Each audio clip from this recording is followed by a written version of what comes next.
Hi there, and thank you for tuning in to my channel today. My name is Kristen, and if you're new here, welcome. And if you've been following along, I want to say that I'm sorry it's been a few weeks since I've done a video, but I'm really glad that you're here today. I've been recording for the past month to make sure that I can show you what we've been up to around here. Mike built this beautiful garden gate for the chicken run, and he's bought the materials to do another gate for the garden. He really has come a long way in his woodworking skills.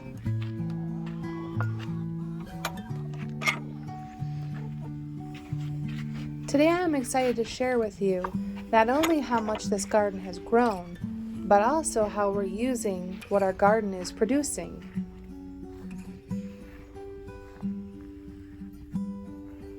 I grew most of my tomatoes by seed this year, and they're growing quick.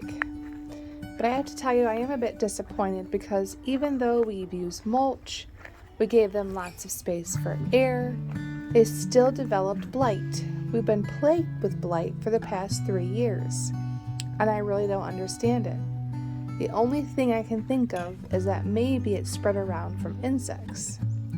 Blight is a fungus from the soil that's very easily spread. I've tried to stay on top of it by removing leaves, but the next day I see even more.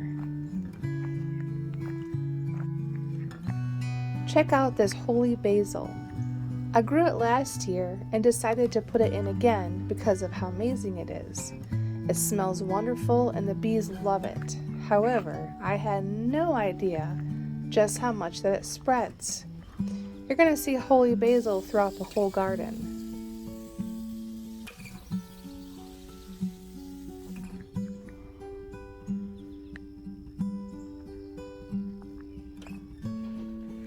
We have been harvesting loads out of the herb bed. We've used basil for pesto, we've made parsley butter, and we've been dehydrating herbs for cooking. I even planted lemon verbena this year because Homestead Tessie talks about using it in a homemade cleaner.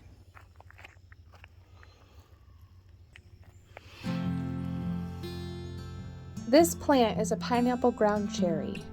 This is something totally new for us, and I'm very excited. Ground cherries are kind of like tomatillos, where they have a papery husk. When they're ready, they'll fall on the ground, and we'll remove the paper to eat them. They're said to be a cross between a tomato, a cherry, and a pineapple. I'm looking forward to canning them into a jam.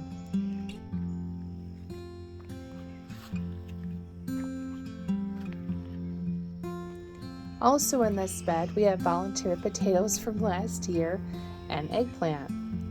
I enjoy eggplant stir fry, and I make something called farmer stew. I made it last year. I have a video. I'll leave the link below for you.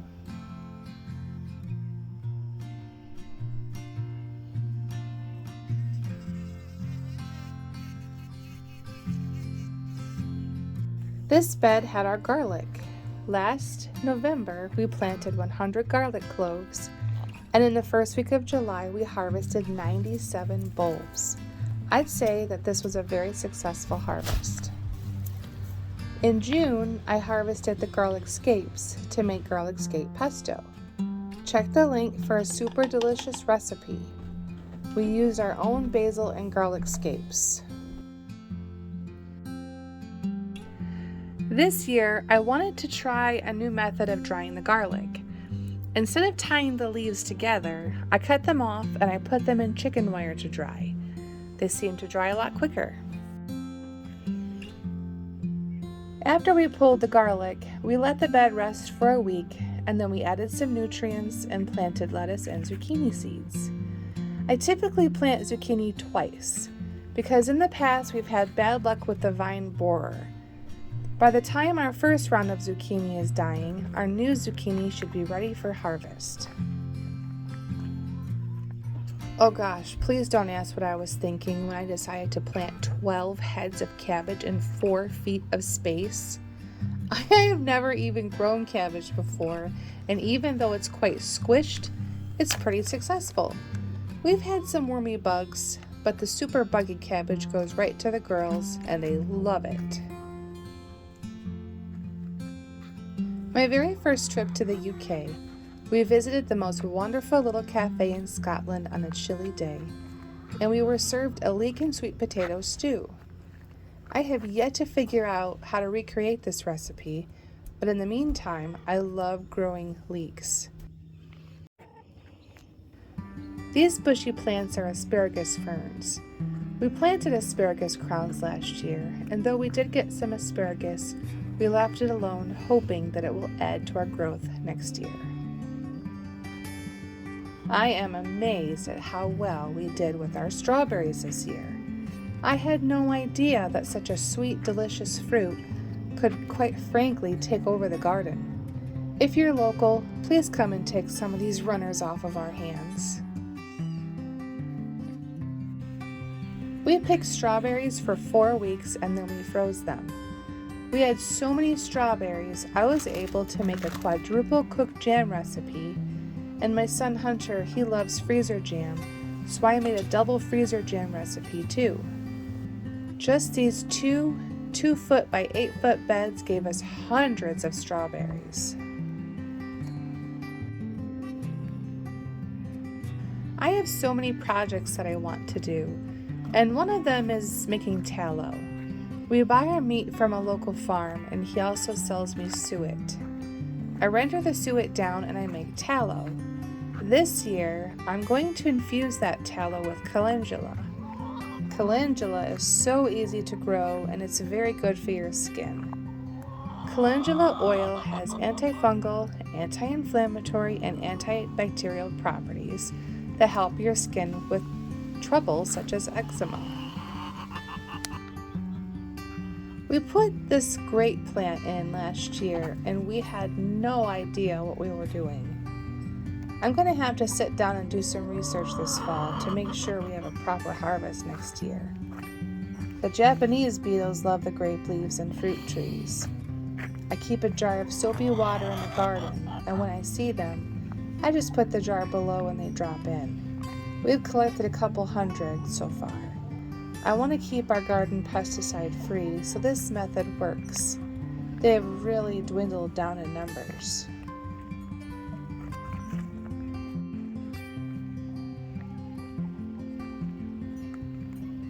The girls are waiting for blueberries. Last month it was strawberries. I think they're pretty spoiled.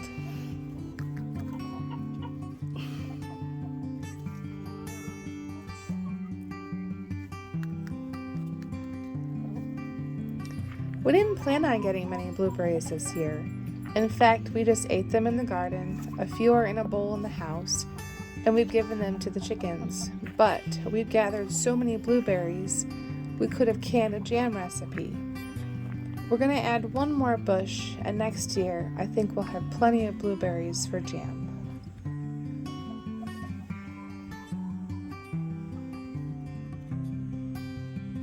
Do you grow a garden? Do you grow peppers? This year has kind of been a weird year for peppers. They've grown very slow. Our banana peppers are coming in and we have a couple bell peppers, but I feel like we should be seeing more peppers by now. This week will be in the high 90s, so maybe some heat will give them a boost.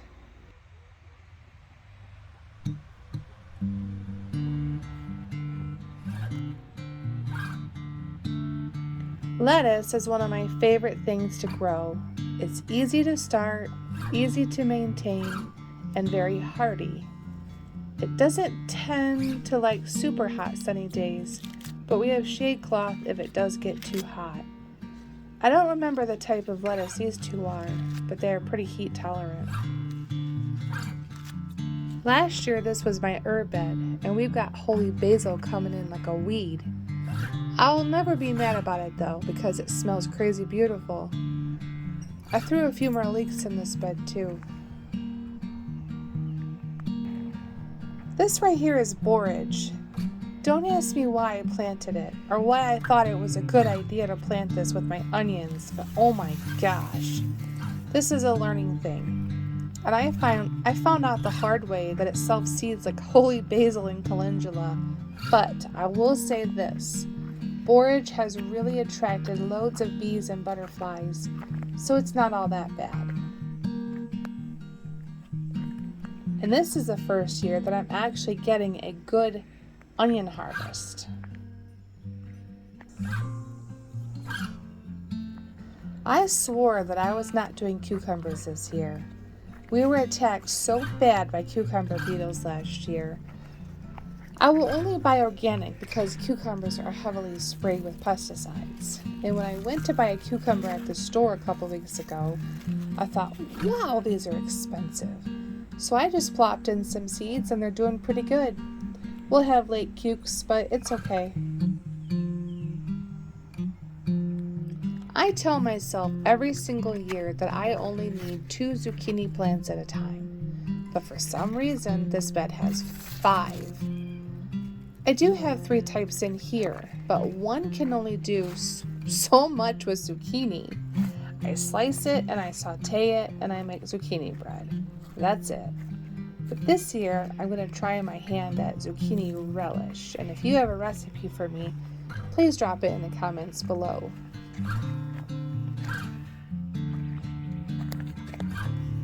We had a hard start to the growing season this year, and a big section of carrots didn't even come up. So I threw some carrots in this bed over here with the celery. Celery is another experiment. I've never grown it. I have no idea when to harvest it. It's growing, and that's all I can tell so far.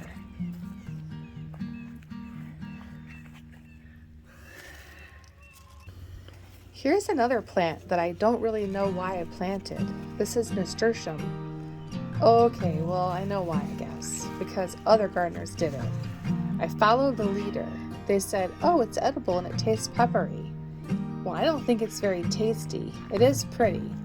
But if I plant it again, I won't do it in a bed. I'll do it in a pot.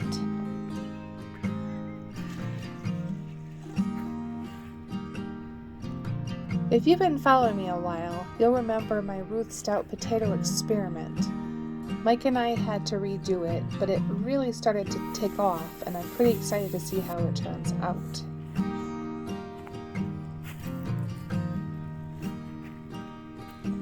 This really has me scratching my head. Last year, I had massive success, and by this time last year, I was already pressure canning green beans.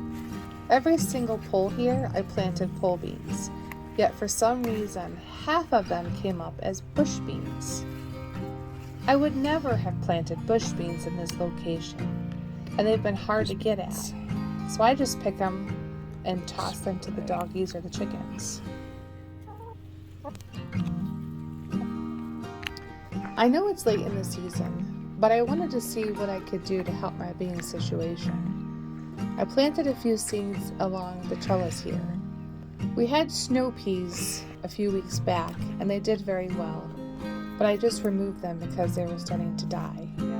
Hopefully the beans will do okay here, and hopefully they're pole beans and not bush beans.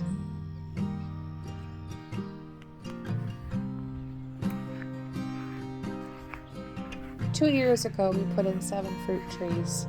They're doing quite well. We aren't really expecting much this year, but I am kind of hoping for a couple pears and maybe a couple peaches. We did get a few cherries too.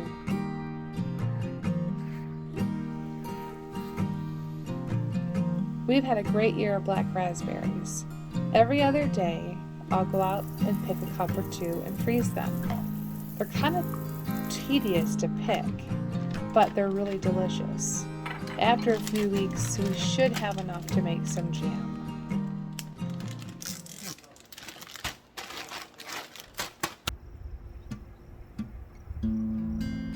As you can see, the garden has kept us quite busy. We did manage to sneak away for a few days up north. We went up to Boyne Mountain, Michigan, where I braved the Sky Bridge. We spent the day in Petoskey and swam in Lake Michigan. And then we spent a few hours again in Lake Michigan over in Charlevoix. It's always nice to get away for a few days.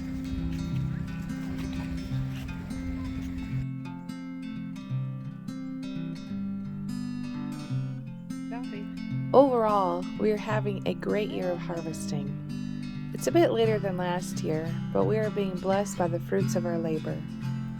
Thank you so much for joining me today. If you enjoyed this video, don't forget to give it a big thumbs up and hit that subscribe button to become a part of this community. Thanks again for watching, and I can't wait to see you in the next video. Until then, stay curious, stay inspired, and create something beautiful.